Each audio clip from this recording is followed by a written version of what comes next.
오늘 아침 우리에게 주시는 하나님 말씀은 사도행전 21장 37절에서 22장 11절까지의 말씀입니다. 사도행전 21장 37절에서 22장 11절까지의 말씀을 봉독하겠습니다.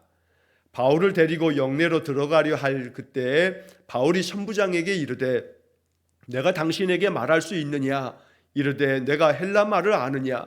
그러면 내가 이전에 소요를 일으켜 자객 4,000명을 거느리고 광야로 가던 애굽인이 아니냐?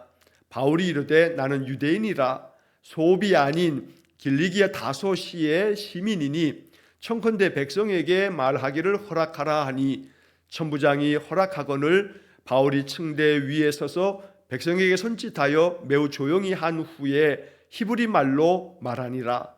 부형들아, 내가 지금 여러분 앞에서 변명하는 말을 들으라. 그들이 그가 히브리 말로 말함을 듣고 더욱 조용한지라. 이어 이르되 나는 유대인으로 길리기아 다소에서 났고 이 성에서 자라 가말리엘의 문화에서 우리 조상들의 율법에 엄한 교훈을 받았고 오늘 너희 모든 사람처럼 하나님께 대하여 열심히 있는 자라. 내가 이 돌을 박해하여 사람을 죽이기까지 하고 남녀를 결박하여 옥에 넘겼노니 이에 대제사장과 모든 장로들이 내 증인이라. 또 내가 그들에게서 다메섹 형제들에게 가는 공문을 받아 가지고 거기 있는 자들도 결박하여 예루살렘으로 끌어다가 형벌받게 하려고 가던 중 다메섹에 가까이 갔을 때에 오정쯤 되어 호련히 하늘로부터 큰 빛이 나를 둘러 비치매 내가 땅에 엎드러져 들으니 소리 있어 이르되 사울아 사울아 내가 왜 나를 박해하느냐 하시거늘 내가 대답하되 주님 누구시니까 하니 이르시되 나는 내가 박해하는 나사렛 예수라 하시더라. 나와 함께 있는 사람들이 빛은 보면서도 나에게 말씀하시는 이의 소리는 듣지 못하더라. 내가 이르되 주님 무엇을 하리이까? 주께서 이르시되 일어나 다메섹으로 들어가라. 내가 해야 할 모든 것을 거기서 누가 이르리라 하시거늘 나는 그 빛의 광채로 말미암아 볼 수 없게 되었으므로 나와 함께 있는 사람들의 손에 끌려 다메섹에 들어갔노라. 아멘. 자, 오늘 사도행전 21장 37절에서 22장 11절까지의 이 말씀을 통해 또 하나님께서 우리에게 말씀하시는 주의 음성이 마음에 깊이 깨달아지는 이 아침 되기를 원합니다. 자, 어제 말씀에 이어서 오늘 37절에서 또 40절까지 이 21장에 나오는 이야기는 사도 바울이 예루살렘에 당도해서 3차 선교 사역의 보고를 예루살렘의 장로들과 사도들과 또 많은 성도들 앞에서 이제 선교 보고를 쭉 다 했습니다. 하나님이 하신 일을 낱낱이 말하였다고 21장 19절에서 우리가 이미 보았습니다. 자, 그러나 그렇게 하나님께서 바울과 그 선교 동역자들을 통해서 이루신 그 놀라운 일들, 이방인들에게도 복음을 전하고 그들도 그리스도의 복음을 받아 하나님 자녀되고 성령이 그들에게 임하고 그들이 세례를 받고 하나님 자녀 되어짐을 그들이 이제 인정하고 받아들입니다. 그러나 한편 가는 곳곳마다 그 디아스포라 흩어진 유대인들 중에 아주 격렬한 자들이 바울에 대해서 오해하고 또 거짓 모함을 퍼뜨리면서 바울을 방해하고 또 많이 이렇게 협박했던, 그래서 바울의 선교 사역을 핍박했던 그런 사람들에 의해서 바울에 대한 오해가 이 예루살렘 교회까지도 이제 퍼졌습니다. 바울에 대한 오해는 다름 아닌 이 바울이 유대인의 그 율법을 어기고 그가 계속해서 할례도 필요 없다 하면서 우리 민족의 그 모든 오래된 이 전통을 무시하고 있다라고 하면서 바울에 대해서 아주 거친 그런 말들을 쏟아냈던 겁니다. 자, 그래서 예루살렘 교회는 이 문제를 조금 해결해 가기 위해서 바울에게 한 가지를 제안했습니다. 우리 예루살렘 교회에 4명의 그 유대인 출신 신자들이 있는데 그들이 우리의 그 전통의 율법에 따라서 나실인 서약을 하고 그 서약이 이제 끝날 즈음이 되면 하나님께 성경 그 율법의 말씀대로 이제 제물을 드리면서 예배해야 되는데 그 예물을 대신 이렇게 치루어 주는 그러한 전통에 따라서 당신이 좀 그렇게 해달라. 이제 이러면서 이제 바울도 그것을 흔쾌히 기쁘게 여기면서 이제 유대인들과의 그 관계를 좀 회복하고 바울에 대한 그 오해를 풀기 위해서 애썼습니다. 그러나 아무리 애써도 소용이 없습니다. 이 아시아에서부터 온 유대인들은 계속해서 바울에 대한 그 오해와 또 바울에 대한 그 거친 말로 그 유대인들을 충동합니다. 유대인과 율법과 성전을 비방을 했고 또 헬라인을 데리고 성전에 들어가려고 했다 하면서 있지도 않은 거짓말을 지어내면서 바울을 돌로 쳐 죽이려고 하는 기세가 그들 가운데 계속 일어나 이 예루살렘 성에 아주 큰 소동이 일어났습니다. 자, 이래서 결국은 로마의 천부장이 개입하지 않을 수 없을 상황까지 이르게 되면서 이제 우리가 어제 보았던 말씀처럼 천부장이 이제 그 소요가 일어난 예루살렘 그 성내에 들어가서 바로 바울을 이제 끌어내서 바울을 자기의 이 군대 영내로 데리고 들어가는 이제 장면에서 오늘 이야기가 시작이 됩니다. 자, 37절 말씀에 보면 바울을 데리고 영내로 들어가려고 할 그때에 이제 바울이 천부장에게 말합니다. 내가 당신에게 말할 수 있느냐? 나에게 좀 말할 기회를 달라. 내가 말할 수 있도록 허락해 달라 라고 말하자 천부장은 놀랍니다. 왜냐하면 이 천부장은 로마 사람입니다. 로마 사람들은 그 당시에 공식적인 언어로는 라틴어를 사용하면서 모든 로마의 법들과 로마의 어떤 그런 통용되어지는 것들은 라틴어를 사용하지만 그러나 일상생활 속에서는 오랫동안에 그 헬라 문화권 속에서 헬라에 의해서 그 영향을 받아서 헬라어를 많이 사용했습니다. 그래서 많은 사람들은 여전히 일상생활 속에서는 헬라어를 사용하고 있었는데 바울이 이 천부장에게 헬라어로 내가 당신에게 말할 수 있느냐라고 이렇게 말하였던 것 같습니다. 그래서 천부장이 놀라면서 네가 헬란말을 할 줄 아느냐라고 이렇게 묻습니다. 왜냐하면 이 이스라엘 사람들은 유대인들은 전통적으로 그들이 고대에서부터 사용했던 히브리어 즉 아람어라고도 부르는 그 말을 그들이 사용을 했기 때문에 유대인들은 물론 헬라어도 아는 사람들이 있지만 그러나 헬라어를 아는 사람은 그래도 많이 배운 사람들은 헬라어를 좀 사용해도 일반적인 유대인들은 다 히브리 말, 아람 말을 사용했던 것입니다. 자, 그런데 헬라어로 이렇게 내가 당신에게 말할 수 있겠느냐고 이야기를 하자 천부장도 놀라면서 네가 헬란 말을 아느냐라고 말하면서 이제 그 다음에 이어지는 38절에 그 당시 전에 있었던 어떤 한 사건을 이야기하면서 이 천부장이 놀라서 이런 이야기를 하게 됩니다. 그러면 네가 이전에 소요를 일으켜 자객 4,000명을 거느리고 광야로 가던 애굽인이 아니냐. 자, 이 38절의 이 이야기는 배경에 어떤 이야기가 있습니다. 자, 유대인의 역사가 중에 요세푸스라고 하는 아주 유명한 역사가가 있습니다. 자, 2000여 년 전에 살았던 이 요세푸스라고 하는 사람은 유대인들에게 있어서 그들의 그 역사를 기술했던 아주 유명한 유대인 역사가입니다. 이 사람은 기독교인이라기보다는 유대인 역사가였습니다. 그래서 2000여 년 전에 그 상황을 역사적으로 잘 기록을 해서 그 기록이 지금도 남아 있습니다. 자, 이 요세푸스가 기록한 유대인의 역사에 의하면 AD 54년, 그러니까 지금으로부터도 거의 2000년 전의 이야기이긴 합니다만 예수님 부활 승천하시고 난 후에 이 초대교회가 이제 시작이 되어질 때 AD 54년에 있었던 이야기를 이 유대인 역사가 요세푸스가 그의 역사책에 써놓은 것이 있는데, 자, AD 54년에 이 애굽인 출신의 어떤 한 선지자라고 스스로 얘기하는 사람이 많은 사람들에게 여러 가지 많은 그런 어떤 것들을 주장하고 얘기하면서 그 애굽인 그 선지자를 추종하는 사람들이 많았습니다.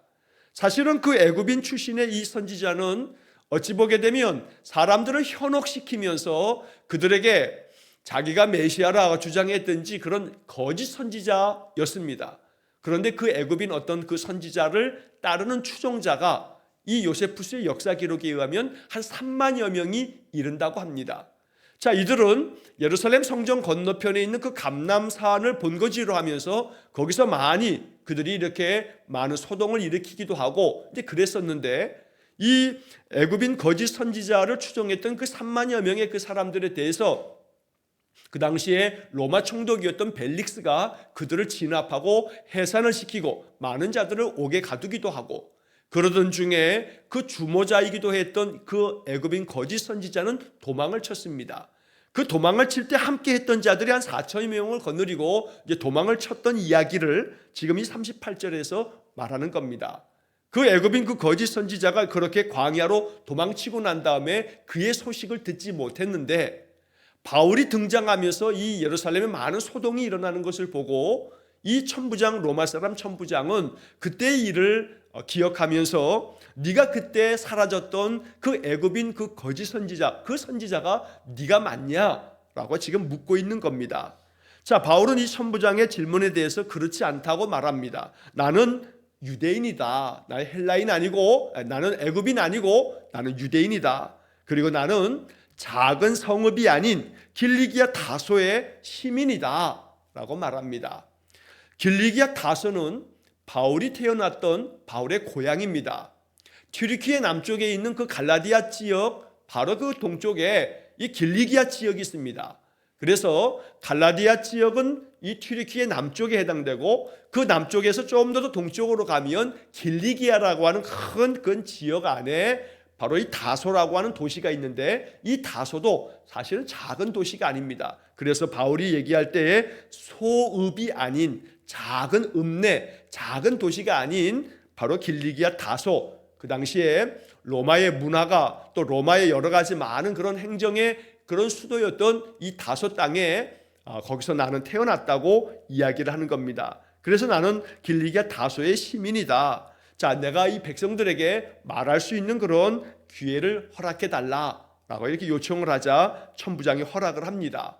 자, 그래서 바울이 층계 위에 올라가서 백성들에게 손짓하면서 그들을 조용하게 한 다음, 그 다음에 바울이 백성들 유대인들에게 이야기를 시작합니다.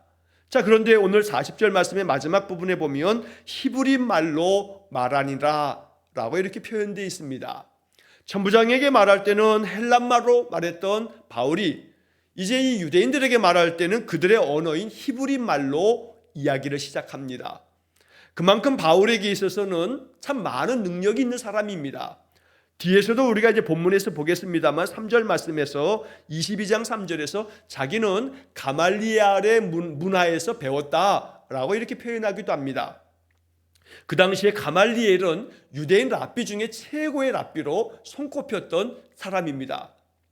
그래서 바울은 길리기아 다소 출신이지만 자신은 정통 유대인이고 가말리엘 선생에게서 배웠던 그런 사람이기 때문에 이렇게 헬라어도 능통하고 또 히브리 말도 능통한 그런 모습을 보여주고 있는 것입니다. 자, 그러나 우리는 여기서 21장 이 37절에서 40절까지의 이야기 속에서 천부장에게는 헬라어를 얘기하고 유대인들에게는 히브리 말로 얘기하는 바울의 언어 능력을 얘기하려고 하는 것으로 이 본문을 묵상하는 게 아닙니다. 바울의 언어 능력을 얘기하려고 하는 것이 아니라 바울이 천부장에게는 헬라어로 유대인들에게는 히브리 말로 이야기했다는 것은 그가 여러 언어를 사용하는 다 언어를 사용하는 그런 사람이다 라는 얘기가 아니고 바울의 소통 능력을 바라볼 줄 알아야 합니다. 사람에 따라서 우리의 언어가 사람을 상대하며 사람에게 늘 소통하기 위한 우리의 말은 그 사람에게 적합한 말로 대응할 줄 아는 지혜가 있을 수 있어야 합니다. 사람들마다 가지고 있는 생각이 다르고 감정이 다르고 이해하는 폭이 다르면 그 사람이 이해할 수 있도록 내 말과 내 행실과 나의 표현들이 정제되고 다듬어지고 그 사람에 적합하게 소통할 줄 알아야겠다는 겁니다. 그래서 바울이 천부장에게 말할 때나 또 백성들에게 말할 때 다른 언어를 사용했다라고 하는 언어에 초점이 있는 것이 아니라 바울이 그만큼 각 사람에게 그 사람에게 해당되어지는 그 사람과 잘 소통할 수 있고 그 사람의 그 마음을 잘 사서 이해를 시킬 수 있는 그러한 소통의 방법을 사용하고 있다라고 하는 묵상으로 이 말씀을 받으셔서 우리가 세상에서 살아가는 동안에 많은 사람들을 상대해야 합니다. 이 사람을 상대할 때는 그 사람에게 적합한 지혜로운 방법으로 또 저 사람을 상대할 때는 또 그 사람에게 맞는 그러한 지혜로운 방법으로 사람들을 대할 줄 알고 또 그런 과정 속에서 그렇게 그 사람들의 마음을 참으로 격려하고 북돋아주고 그에게 적합한 그리스도의 복음을 전할 수 있는 그리스도의 은혜로운 마음을 전해줄 줄 아는 그러한 삶이 우리 안에 있어야겠습니다. 자, 이렇게 해서 바울이 이제 히브리 말로 유대인들에게 이제 여러 가지 이야기를 이제 시작하게 되는데 22장의 말씀은 바울이 자기 자신의 경험을 토대로 해서 유대인들에게 다시금 그리스도의 복음의 은혜를 전하는 장면이 나옵니다. 물론 이 사도행전 22장의 이야기는 어찌 보면 바울이 사도행전 9장에서 회심하게 된 사건을 중심으로 이야기를 하는 겁니다.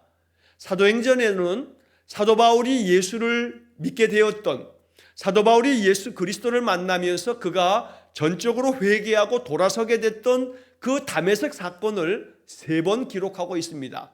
사도행전 9장에서 처음 그 사건의 이야기를 이야기하면서 그리고 오늘 본문 사도행전 22장 그리고 뒤에서 보게 될 사도행전 26장 이렇게 9장, 22장, 26장에서 사도 바울이 다메섹을 가다가 그 하늘로부터 빛이 비추어지면서 주님의 음성을 듣게 되고 바울이 여기서 회심하게 되는 그래서 완전히 회개하고 그리스도의 신실한 제자의 길, 사도의 길을 걸어가게 되는 그 이야기를 전하는 겁니다. 이렇게 바울은 자기 자신의 그런 영적 경험을 토대로 해서 내가 그리스도의 사람이 되었음을 말하면서 이 유대인들에게도 바로 하나님의 그 은혜의 복음을 그리스도의 그 은혜의 복음을 전하고 있는 것입니다.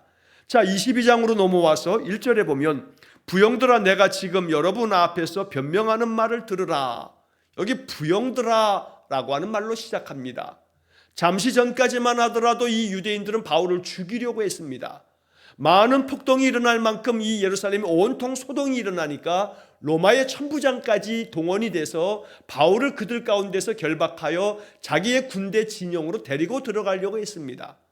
그만큼 거칠게 이 바울을 몰아붙이고 바울을 죽이려고 했던 사람들을 향해서 바울이 말하면서 그들을 부를 때 부형들아 이렇게 말합니다. 나의 아버지와 나의 형제들과 같은 당신들을 내가 이렇게 부형들아 라고 부릅니다. 라고 바울은 그런 마음을 전하고 있는 것입니다.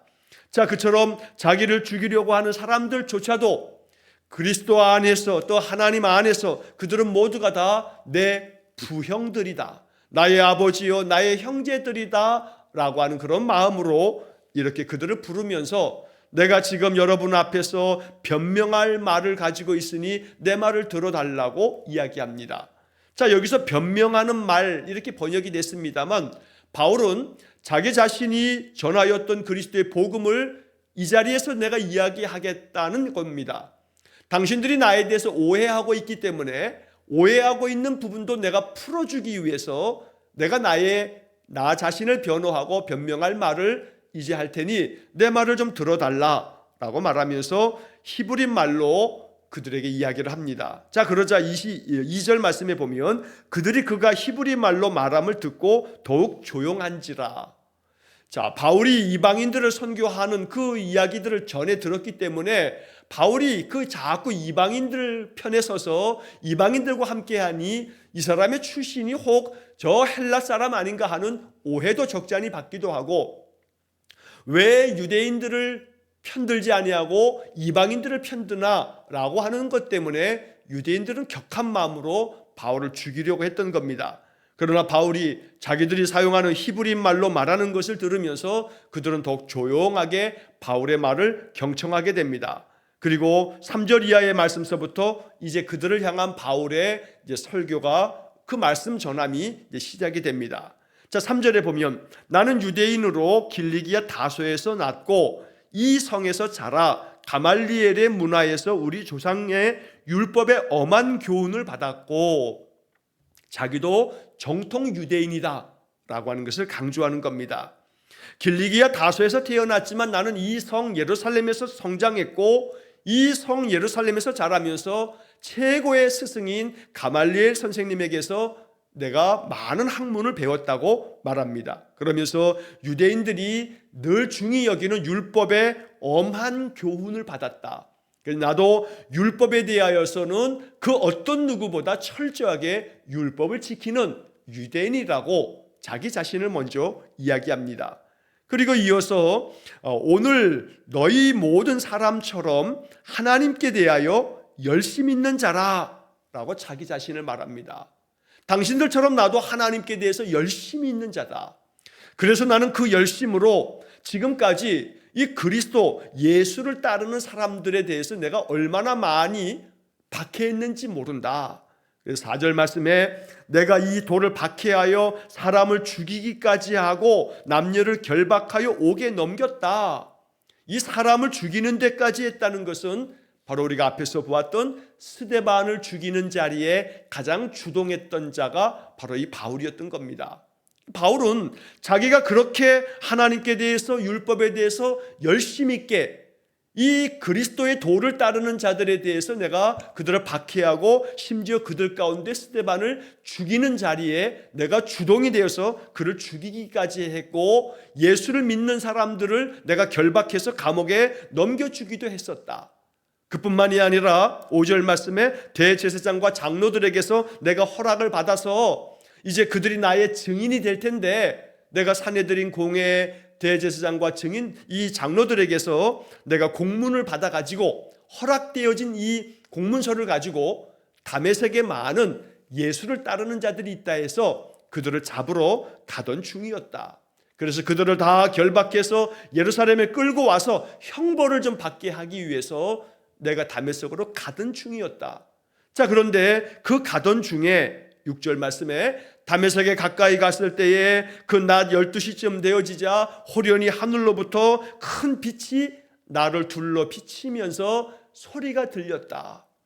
그 소리 가운데 내가 땅에 엎드러졌더니 소리가 있기를 사울아 사울아 네가 왜 나를 박해하느냐 라고 하는 그 생생한 소리를 자신이 듣게 되었노라고 이야기를 합니다.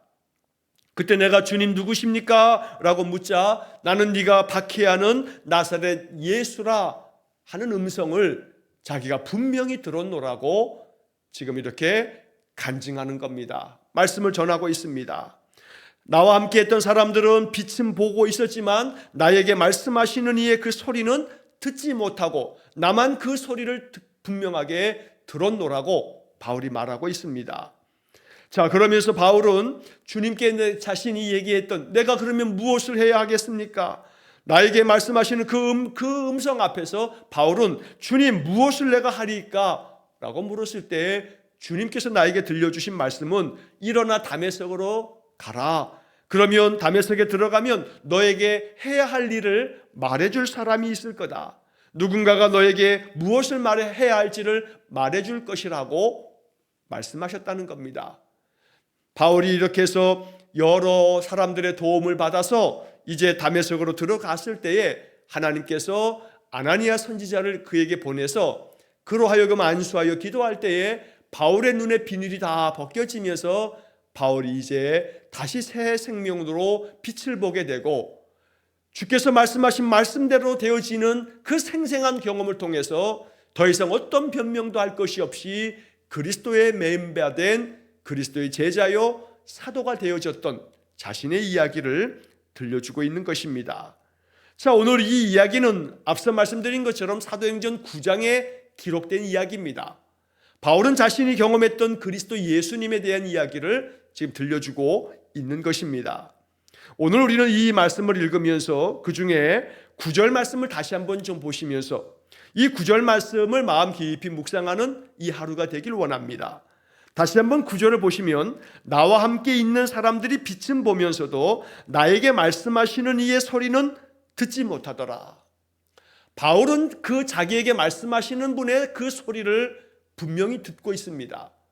그러나 함께 있었던 사람들은 바울에게 말씀하시는 주님의 음성을 듣지 못합니다. 그 자리에 모두가 다 같이 있었지만 말씀을 듣는 자가 있는 반면에 말씀을 듣지 못하는 자들도 있습니다. 이 모습이 오늘 우리의 마음속에 깊은 묵상 속에 이렇게 우리는 기도해야겠습니다. 언제나 주님 나에게 말씀하실 때 그 말씀을 알아듣는 영적인 그러한 은혜를 주십시오. 주께서 나에게 무엇을 말씀하시든지 나에게 말씀하신 이의 소리를 알아듣게 해주십시오. 오늘 이 아침 우리의 마음에 이것이 기도가 되기를 간절히 축원합니다. 주께서 내게 말씀하시면 그 소리를 내가 잘 알아듣고 그 말씀에 대해서 내가 대답하여 반응하고, 그렇게 하나님께서 내게 주님이 명하시는 대로 또다시 순종하는 그런 바울의 모습을 오늘 우리가 이 다메섹의 이야기를 통해서 또 한번 보게 되는 것입니다. 언제나 주님은 우리에게 찾아와 우리에게 말씀하시는 분이십니다. 히브리서 1장의 말씀을 보게 되면 하나님께서는 여러 가지 모양으로 여러 가지 부분으로 우리에게 말씀하신다 이야기하십니다. 언제나 다양하게 여러 가지 방식으로 말씀하신 하나님께서는 오늘도 우리에게 기록된 성경을 통해서도 말씀하시고, 이 성경의 말씀을 묵상하는 가운데 성령께서 우리의 마음속에 깨닫게 하셔서 하나님의 마음을 생각나게 하시면서 이 말씀을 통해서 내가 무엇을 해야 할지 하나님 우리에게 알려주십니다. 그때마다 우리의 마음 가운데 깊은 묵상과 하나님이 내 마음 가운데 말씀해 주시는 바를 따라 순종하는 것이 필요한 겁니다. 자, 그래서 본문의 말씀 10절 말씀도 다시 보시면 주께서 이 바울에게 말씀하시는 장면에서 일어나 다메섹으로 들어가라, 네가 해야 할 모든 것을 거기서 누가 이르리라. 다메섹에 들어가면 네가 무엇을 해야 할지 너에게 알려줄 사람이 있을 거다 라고 말씀해 주셨던 겁니다. 주님의 이 음성을 듣고 바울은 다메섹으로 이제 사람들의 도움을 받아 들어갔던 겁니다. 여기서 우리는 20절 말씀에 내가 해야 할 모든 것을 거기서 누가 이르리라. 내가 해야 할 모든 것을 거기서 누가 이르리라. 오늘 이 말씀도 마음에 깊이 간직하셔서 언제나 기도할 때마다 내가 해야 할 모든 것을 하나님 가르쳐 주십시오. 내가 지금 어떻게 해야 할지, 내가 지금 무엇을 해야 할지, 내가 지금 이 상황에서 어떻게 대응해야 할지 주님 나에게 알려주십시오. 누가 이르리라 하는 말씀처럼 주님, 성령님 내 마음 가운데 알려주십시오. 또 누군가와 대화 중에도 알려주시고, 또 어떤 일을 통해서도 나에게 알려주시고, 누가 너에게 알려줄 거라고 주님은 말씀하셨습니다. 어떤 방법으로든 내가 알려주겠다는 겁니다. 너가 해야 할 것을, 너가 해야 할 모든 것을 주께서 알려주시겠다고 말씀하시는 겁니다. 그러므로 오늘 우리는 20절 말씀을 읽으면서도 하나님, 내가 어떤 상황에서든 내가 해야 할 일이 무엇인지를 알려주십시오. 이것이 우리의 기도가 되어야 합니다. 성경을 읽어가면서 우리는 그 성경 속에서 내가 해야 할 것이 무엇인지를, 성경이 나에게 말씀하시는 바가 무엇인지를 우리가 알아차리면서 그 말씀 가운데 단 한 가지라도 마음에 붙잡고 이 말씀을 나의 삶에서 이루어 달라고 기도할 수 있어야겠습니다. 11절 말씀에서 나는 그 빛의 광채로 말미암아 볼 수 없게 되었으므로 라는 장면이 나옵니다. 그렇게 해서 다메섹 도상에서 예수님의 그 빛난 광채를 바라보면서 바울은 앞을 보지 못하고 볼 수 없게 됐지만, 그러나 하나님께서 다메섹에 들어가 아나니아 선지자를 보내셔서 그에게 기도하여 줄 때에 그의 눈이 밝아졌습니다. 다시 그 눈이 회복되었고 다시 보게 되었습니다. 이제는 네가 그동안에 보았던 것들은 보지 마라. 하나님이 아예 볼 수 없게 만드셨던 겁니다. 네가 바라봤던 그 예전에 너의 그 모든 시선은 이제는 보지 마라. 그렇게 보지 마라. 그래서 하나님께서 이 바울을 볼 수 없게 만드셨다가 다시 아나니아의 기도를 통해서 이 바울이 보게 됐을 때는 이제는 너의 그 눈으로 보는 게 아니라 주님의 눈으로 바라보고 하나님의 눈으로 바라보라고 바울에게 새 눈을 허락해 주셨던 겁니다. 새 빛을 비추어 주셨고 새롭게 볼 수 있는 새로운 영의 눈을 열어주셨다는 겁니다. 자꾸 내 삶의 현실을 바라보면서 익숙한 나의 지난날의 내 습성대로 바라보면서 그러면서 낙담하고 그러면서 하나님 원망하고 하나님께 대한 불신의 마음이 가득하다면 그런 눈은 하나님 볼 수 없게 만드시고 나의 눈을 새롭게 열어주셔서 이제 주님의 눈으로 바라보면서 소망을 갖고 그 속에 역사하는 하나님의 손길을 믿으면서 언제나 하나님의 눈으로 바라볼 줄 아는 그런 믿음의 사람이 되도록 기도해야겠습니다. 그러므로 하나님 항상 내 눈이 하나님의 눈으로 세상을 바라볼 수 있게 하시고, 헛된 것들로 그런 것들을 바라보는 눈은 하나님 볼 수 없게 하셔서 오직 영의 눈으로 나의 모든 삶을 바라봄으로 언제나 내가 해야 할 모든 것들을 말씀하시는 주의 말씀, 주께서 주시는 깨달음을 통해서 하나님의 뜻을 이루어가는 신실한 믿음의 사람 되게 해주십시오. 이 아침 우리의 기도가 되기를 간절히 축원합니다. 주께서 나에게 말씀하실 때마다 그 말씀을 깊이 알아듣고 세미한 주의 음성까지도 내 마음 가운데 깨달아 언제나 말씀대로 순종하는 귀한 믿음의 인생 되어지시기를 주의 이름으로 간절히 축원합니다. 기도하겠습니다. 자비로우신 아버지 하나님, 바울이 여러 가지 많은 어려운 일들을 겪으면서 그가 이미 성령의 지시함을 받아 결박과 환난이 나를 기다리고 있지만, 그러나 나는 내가 달려가야 할 이 길, 이 사명을 마칠 때까지 내 생명도 조금 더 귀한 것으로 여기지 않겠다는 바울의 결정과 그 결단, 하나님, 이렇게 예루살렘 성이 온 성이 소란하여 그 바울을 죽이려고까지 했지만 그들 앞에서 부영들아 하면서 그들에게 말씀을 전하는 이 바울의 모습 속에서 우리가 깊은 영적 깨달음 얻기를 원합니다.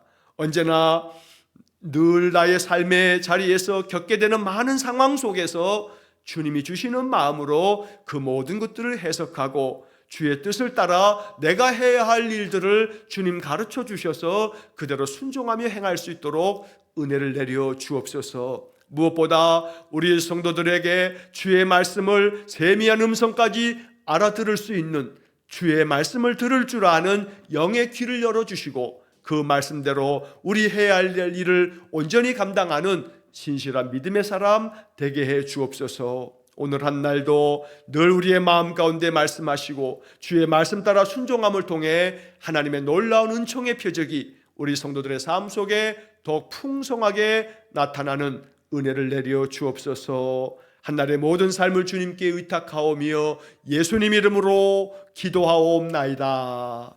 아멘. 우리 구주 예수 그리스도의 은혜와 하나님 아버지의 극진하신 사랑과 성령의 교통하심이 늘 주께서 말씀하시는 그 음성, 주께서 내게 비추어 주시는 그 밝은 빛을 보고 언제나 우리 심령 새로워져 날마다 주의 음성대로 그 말씀대로 준행하여 늘 응답하고 주의 영광의 빛을 보고 그 길을 따르는 인생의 삶, 믿음의 삶 되기를 간절히 소망하며 기도하는 머리 숙인 귀한 성도들 위해와 저들 가정과 온 가족들 위해 영원토록 함께 하시길 축원하옵나이다.